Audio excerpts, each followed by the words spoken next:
Ok, 3 parties, mais cette fois-ci, on ne fera pas 3 vidéos. Alors, bienvenue dans cette nouvelle vidéo. Je vous propose la correction de l'exercice 3 d'arithmétique tiré du bac 2025 tunisien, section mathématiques. On commence avec la première question. 1A, on demande de vérifier que le couple 9M est une solution de E1. Donc là, c'est relativement facile. On remplace tout simplement 5 fois 9 moins 29 fois 1. Et là, on trouve qu'on a 45 moins 29. Et 49 moins 25, vous pouvez bien le vérifier, ça fait 16. Donc, on conclut comme 5 fois 9 moins 29 fois 1 font 16. Donc, 9, 1 est une solution de E1. Question B. Résoudre dans Z fois Z l'équation E1. On sait que U et V est solution de E1 si 5U moins 29V égale à 5 fois 9 moins 29 fois 1. Pourquoi? Parce que tout simplement, on vient de montrer que ça vaut 16. Donc, j'obtiens 5 facteur de U moins 9 qui sera égal à 29 facteur de V moins 1. Et là, on applique le théorème de Gauss. Pourquoi? Parce qu'on a donc 5 et 29 qui sont premiers entre eux et 5 qui divise 29 fois V moins 1. Donc ça, d'après le théorème de Gauss, ça veut dire que 5 divise V moins 1. Mais si 5 divise V moins 1, alors il existe K appartenant à Z tel que V moins 1 égale à 5K. Donc V égale à 1 plus 5K. Et on n'oublie pas de préciser que K appartenant à Z. Donc on vient de voir que V moins 1 égale à 5K. Donc je substitue dans l'équation, j'obtiens donc 5 facteur de 9 moins U égale à 29 fois 5K. Et là, je peux simplifier par 5. Pardon, ici, c'est U moins 9. Donc, j'obtiens U qui est égal à 9 plus 29K. Donc, ça, c'est d'une part. Maintenant, l'autre part, donc réciproquement. Donc, on va maintenant vérifier ça. Donc, je vais prendre K appartenant à Z. On a donc 5 facteurs de 9 plus 29K moins 29 facteur de 1 plus 5K. Ça va nous donner 45 plus 145K moins 29 plus 145K. Et là, on peut simplifier les 145K. 45 moins 29, si vous vérifiez, ça fait 16. Et effectivement, on peut conclure que pour tout cas, élément des Z, les couples solutions de E1 s'écrivent sous la forme. Donc, on va prendre UV qui va être égal à 9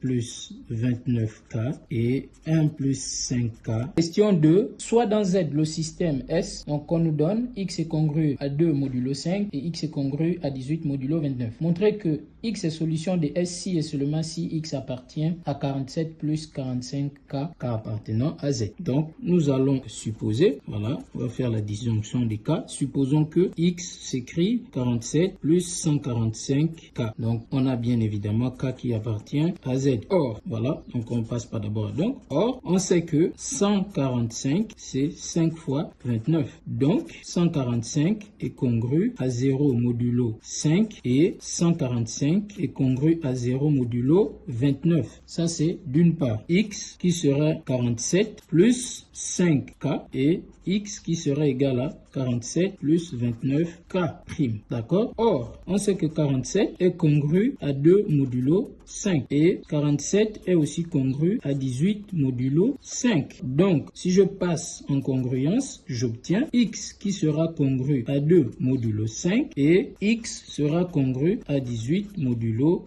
29. Voilà. Donc, ça, c'est d'une part. On va supposer que donc X est congru à 2 modulo 5 et X est congru à 18 modulo 29. Ça veut dire qu'il existe un couple PQ dans Z tel que X est égal à 2 plus 5P et X égale à 18 plus 29Q. D'accord? Donc, ça veut dire que j'obtiens 5P moins 29Q, ça va être égal à 18 moins 2, 16. Ça veut dire que donc le couple PQ est solution de E1. D'accord? Puisqu'on vient de résoudre tout à l'heure cette équation. Donc, ça veut dire tout simplement que X va s'écrire 2 plus 5. Au lieu de P, je vais remplacer P par 9 plus 29K. D'accord? Donc, ça veut dire que x est égal à 2 plus 45 plus 145K. Et effectivement, on trouve bien que x égale à 47 plus 145K. Et donc, vous faites la conclusion. Alors, x est solution de S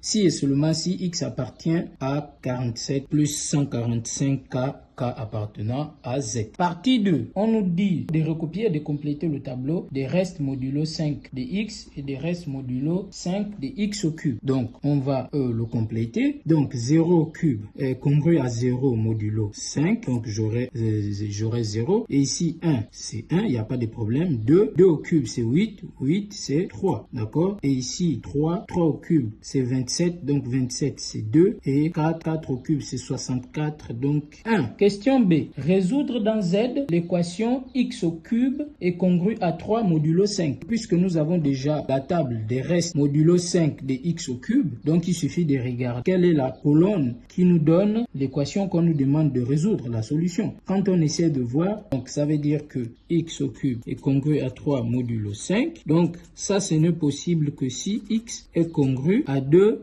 modulo 5. D'accord? Donc ici, c'est ce qu'il faut répondre. Donc maintenant, vous pouvez conclure en disant que les solutions de cette équation s'écrivent sous la forme 2 plus 5K. Question 2. On nous dit, soit dans Z l'équation E2, x au cube est congru à 3 modulo 29. Petit 2a, on nous demande de justifier que 3 à la puissance 28 est congru à 1 modulo 29. Donc, ici, on va utiliser le petit théorème de Fermat. D'accord? Pourquoi? Parce que on voit que 29 est premier et 29 est premier avec 3. Donc, ici, d'après le petit théorème de Fermat, on aura 3 à la puissance 29 moins 1 qui sera congru à 1 modulo 29. Et donc, effectivement, 3 à la puissance 28 est bien congru à 1 modulo 29. Ça, c'est encore assez simple. Question B.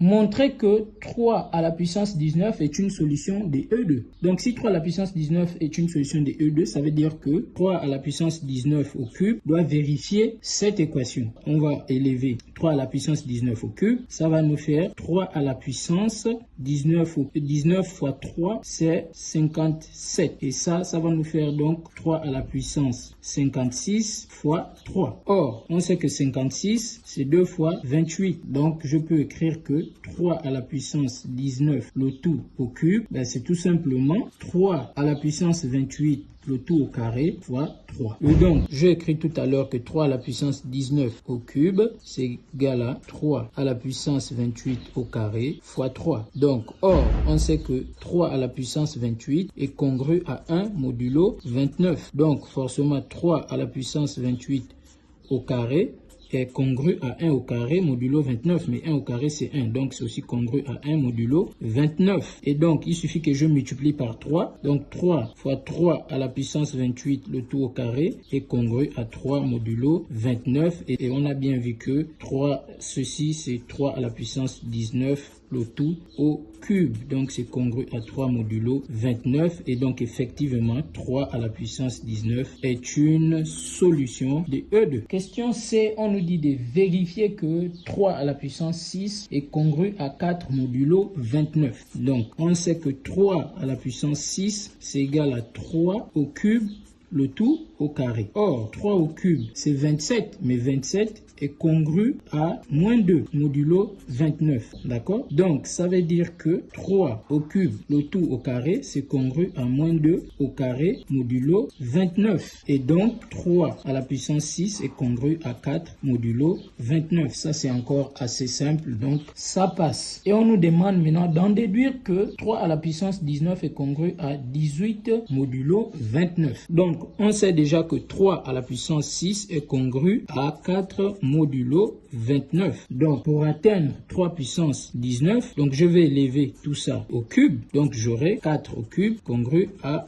3 à la puissance 6 au cube est congru à 4 au cube modulo 29. Et donc, j'aurai 3 à la puissance 6 fois 3, c'est 18, congru à 4 au cube modulo 29. D'accord? Or, nous savons que 4 au cube, c'est égal à 64. Et 64, 9 est congru à 6 modulo 29. Donc, je peux remplacer 4 au cube par 6. Donc, j'aurai 3 à la puissance 18 qui sera congru à 6 modulo 29. Et regardez, il suffit que je multiplie par 3. Donc, j'aurai 3 fois 3 à la puissance 18 qui sera congru à 3 fois 6 modulo 29. Effectivement, là, j'ai 3 à la puissance 19 qui est congru à 18 modulo 29. Justifier que 18 est un inverse de 3 à la puissance 9 modulo 29. Donc, on sait que d'après la question 2A, on a montré que 3 à la puissance 28 est congru à 1 modulo 29. Or, 3 à la puissance 28, c'est égal à 3 à la puissance 19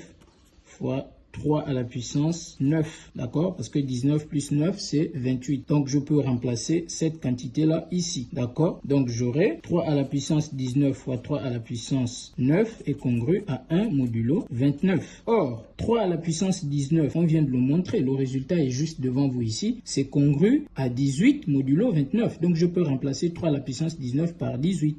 Donc, j'aurai 18 fois 3 à la puissance 9 qui sera congru à 1 modulo 29. Et donc, effectivement, donc on va dire que 18 est bien un inverse, donc est un inverse de 3 à la puissance 9 modulo 29. Voilà, ça encore c'est assez simple. 3. Soit x une solution de E2, petit a, montrer que x et 29 sont premiers entre eux. Donc, si x est une solution de E2, ça veut dire que x vérifie la relation x au cube est congru à 3 modulo 29. Donc, il existe k appartenant, bon, on va changer de lettre quand même, on va prendre q appartenant à z, tel que x au cube est égal à 3 plus 29q, d'accord? Donc, ça veut dire quoi? Ça veut dire que x au cube moins 29q égale à 3, d'accord? Donc, ça veut dire que x au carré fois x moins 29q égale à 3. Donc, puisqu'on veut montrer qu'ils sont premiers, donc je vais tout multiplier par 10. Donc, j'aurai 10x carré fois x moins 29 fois 10q, ça fait 30. Au lieu d'écrire